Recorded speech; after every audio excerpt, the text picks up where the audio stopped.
და დღის პოლიტიკური თემები მინისტრთა კაბინეტის განახლებული შემადგენლობისთვის ნდობის გამოცხადების პროცედურები პარლამენტში დაწყებულია.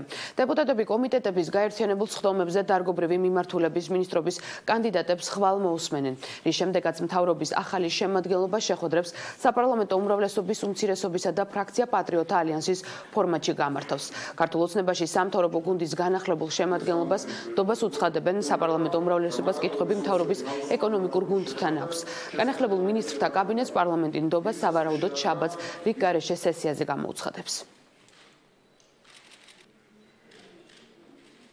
მე ვამაყობ, რომ ვარ სამთავრობო გუნდის წევრი, რომელსაც ჰყავს ღირსეული ლიდერი, რომელმაც ბუნებრივია ჩამოაყალიბა კონკრეტული ხედვა ჩვენი ქვეყნის განვითარებისა მომავალი 4 წლისთვის და სწორედ ამ კონკრეტულ გეგმას მისცა უმრავლესობით ჩვენმა მოსახლეობამ ხმა.